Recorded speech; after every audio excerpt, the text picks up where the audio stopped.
What's up, everybody? Welcome back to the channel. Now, I'll be honest, I had a totally different news article for this time slot, but I decided, nah, screw it. Today's January 6th. I saw this other story talking about January 6th, so I'm like, yeah, I gotta do it, because these lefties, they've just gone insane with their garbage. They're just spewing nonsense. It's like they're regurgitating old crap and then licking it up off the floor and eating it again. It's kind of nasty if you ask me, but what the hell am I talking about? Let's get into this thing right quick before I rant on forever. Check this out, y'all.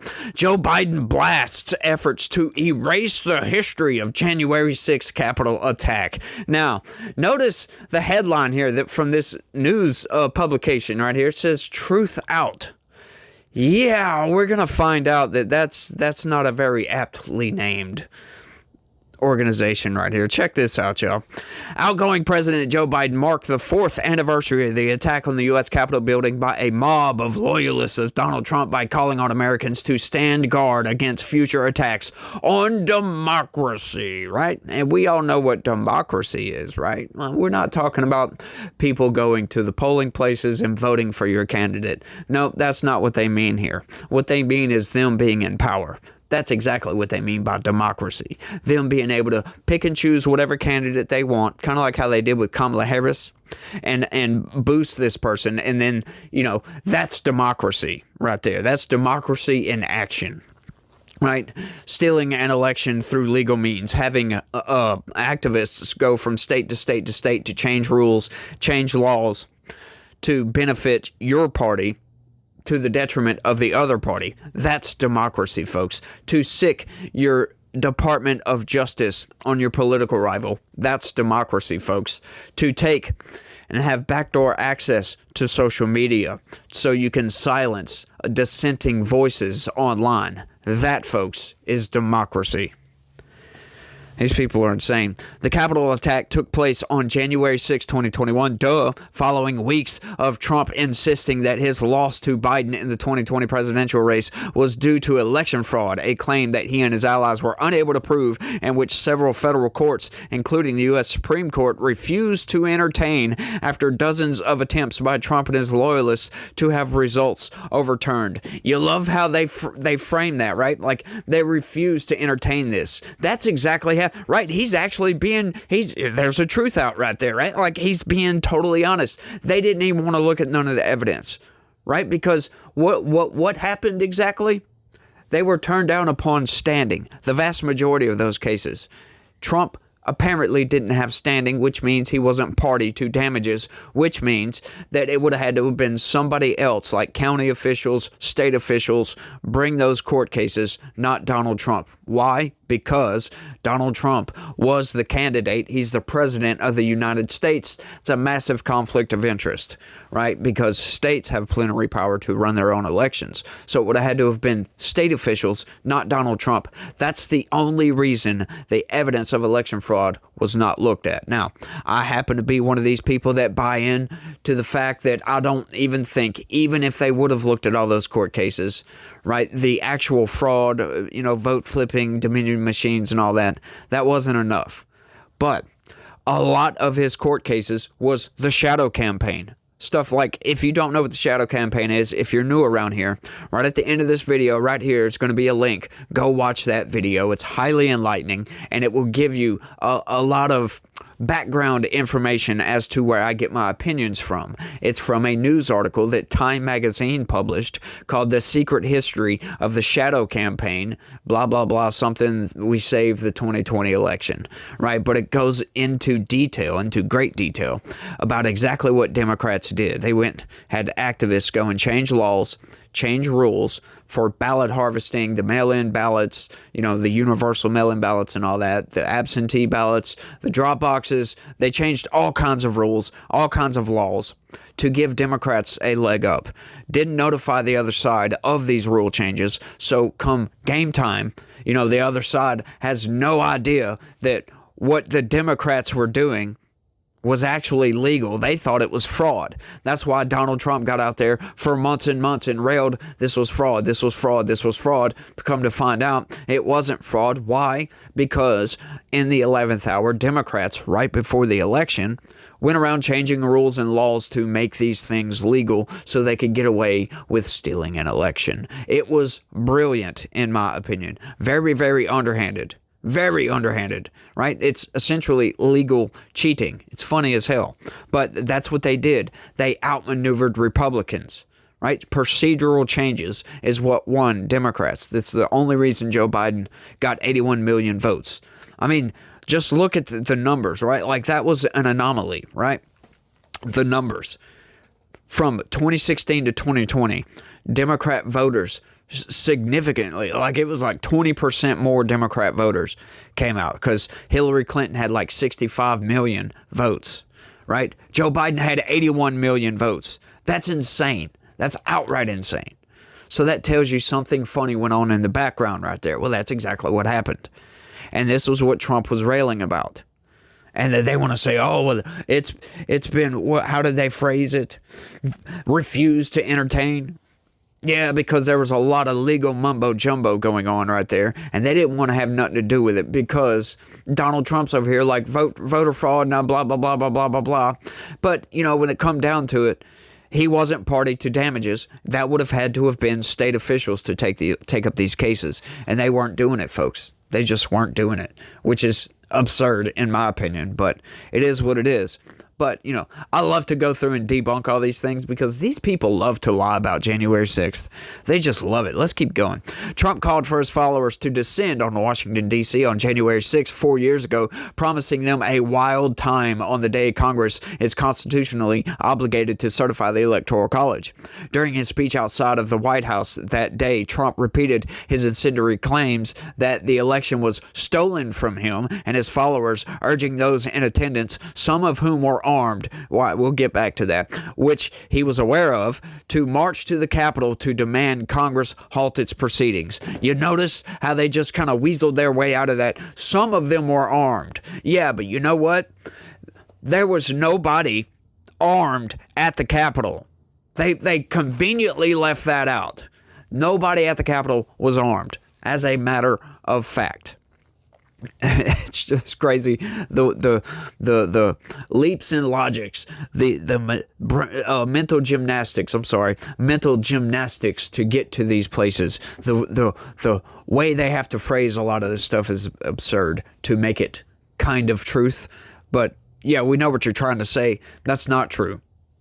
And he did say, "Be peaceful," as a matter of fact.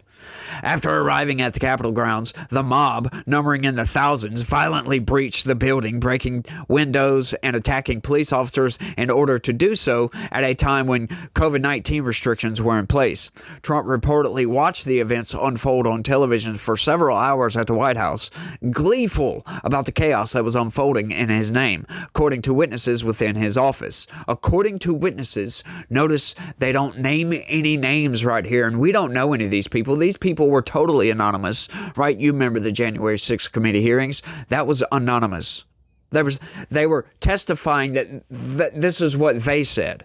It was always that. This is what they said, right? Because you got people like Cassidy Hutchinson, right? Was he gleeful about this or was he pissed off? Because Cassidy Hutchinson testified that he was so angry and so mad that he literally phased through Lexington while being escorted while being driven back to the White House from the rotunda or wherever the Stop the Steal rally was. He was so mad that he phased through Lexington to grab the steering wheel to turn the wheels so they could go back to the Capitol, as if that's a real thing, as if that actually happened. And even still, Cassidy Hutchinson, this was secondhand testimony. She said she heard this from somebody else. And guess what? Guess who didn't testify during the January 6th committee hearings? The people that were actually in the car. Yeah, they didn't testify. So, yeah, that's just ridiculously stupid. That January 6th committee was a sham, y'all. Was an outright sham. It wasn't even a legitimate committee, in case you didn't know that, right? It has to be bipartisan for it to be a legitimate committee. This is why Democrats got Democrats that were rhinos, essentially. Liz Cheney, Adam Kinzinger, those two, right? Because they weren't really Republicans. Those people are Democrats in Republican clothing. We know that, right? And as a matter of fact, they both got booted from Congress. Both of them are gone. So that tells you a lot right there. But let's keep going. Let us continue here. Let me find my place. There we are. Despite pleas from congressional lawmakers, including his own GOP allies, Trump took no action until several hours later when he asked the mob to disperse, telling them in a video that we love you. Yeah, he said a lot more than that. He said, go home, be peaceful. We are the party of law and order. As a matter of fact, I'll just play the clip. Screw it. It was a landslide election, and everyone knows it, especially the other side. But you have to go home now. We have to have peace. We have to have law and order. We have to respect our great people in law and order. We don't want anybody hurt. It's a very tough period of time.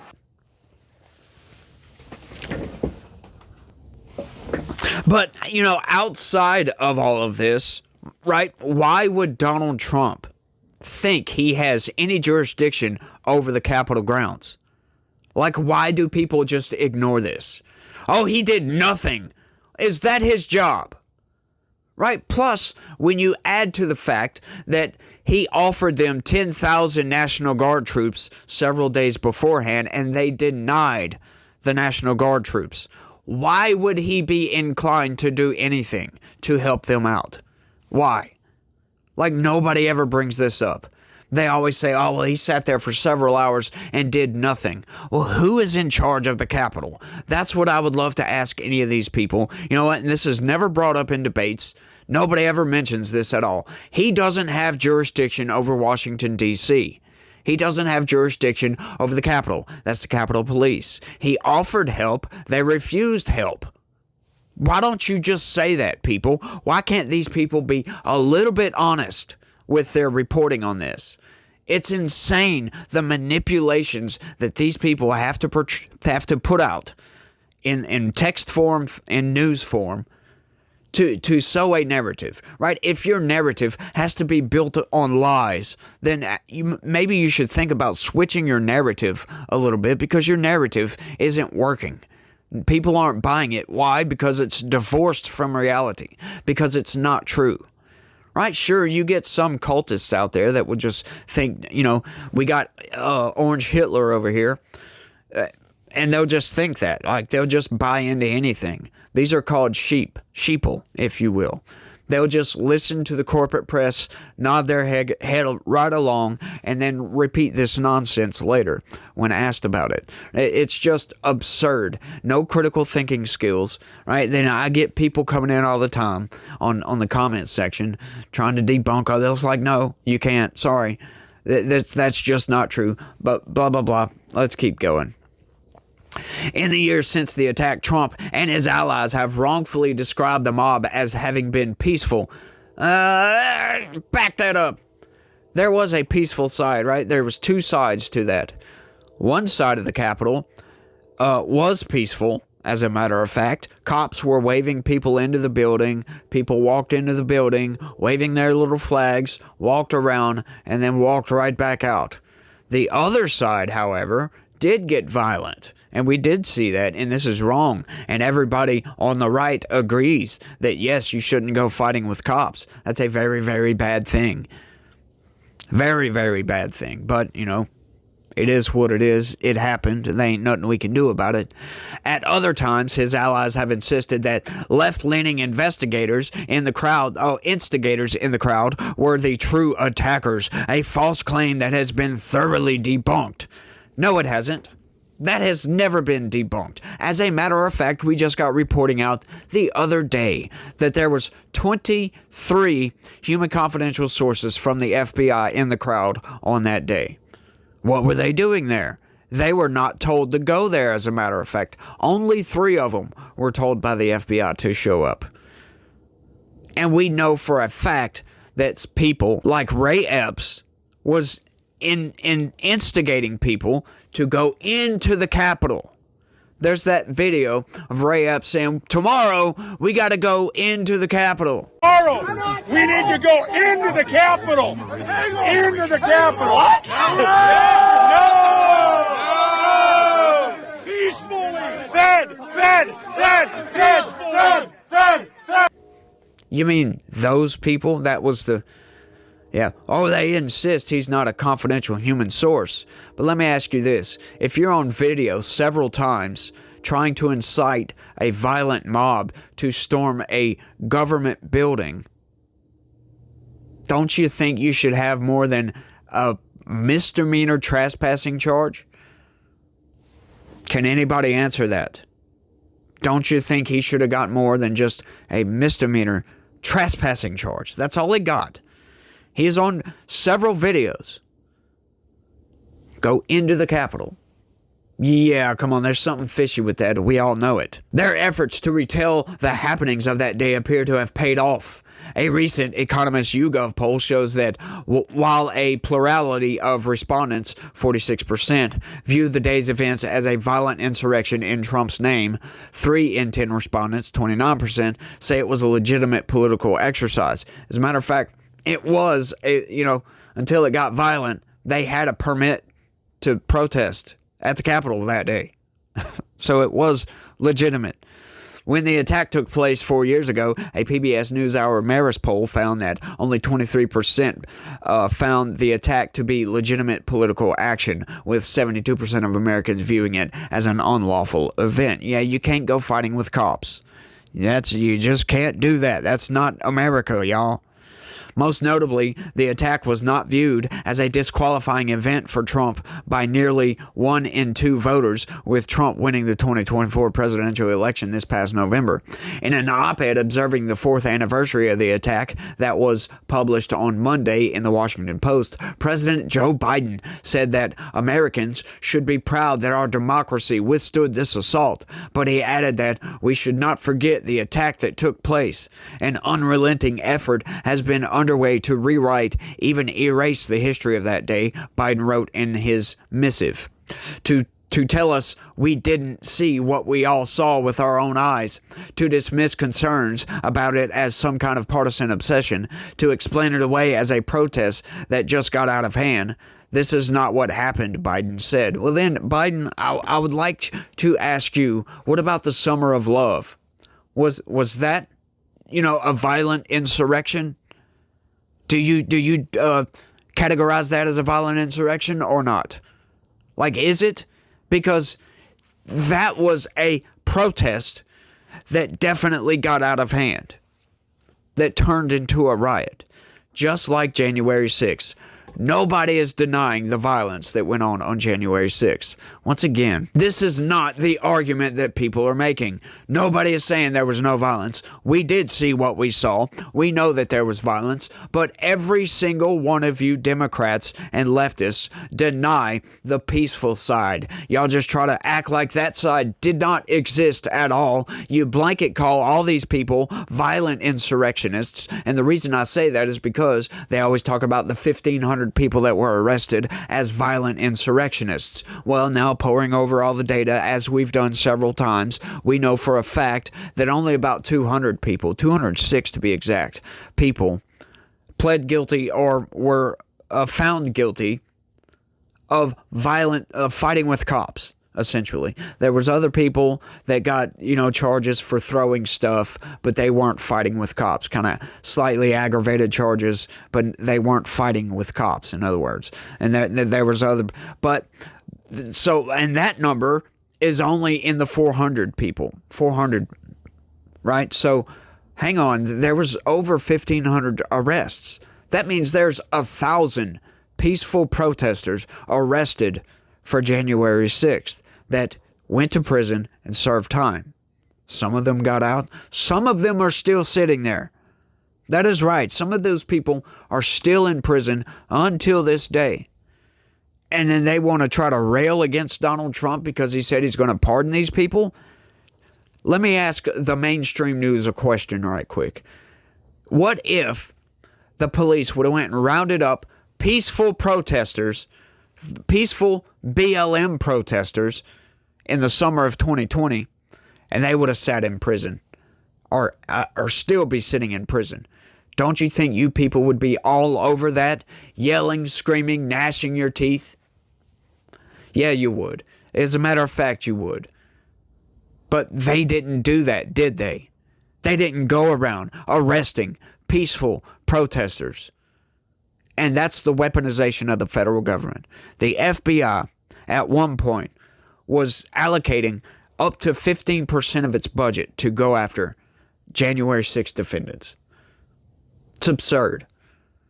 And these are the people that are trying to rewrite history, as a matter of fact. They're trying to say that the whole thing was violent mob, instigated by Donald Trump. He called for a rally. That was it. They started attacking the Capitol before he was even done speaking. I'm just saying. He also told those people to be peaceful. If they weren't peaceful, that's not his fault. I'm sorry, that's just how reality works. Accountability. You take responsibility for your actions. You don't take responsibility for somebody else's actions, especially when you told them not to do it. But that's all I got for this one, y'all. I want y'all to let me know what y'all think about all this down in the comment section, although I have a pretty good idea as to what you guys think about all this. So let me know what you think. You know, was it just the worst day, you know, worse than Pearl Harbor? Blah, blah, blah. It's an attack on democracy. Yeah, we know what democracy means when it's said by Democrats. We know exactly what it means. It means them being in power, them and their socialist agenda over here, the WEF and all these people, these globalists. I can't stand these globalists. They're all socialists, right? Can't stand these people, but it is what it is. Y'all let me know what y'all think. That's all I got for this one. I want to thank everybody for watching, and y'all try to have a good day and stay legitical. Peace.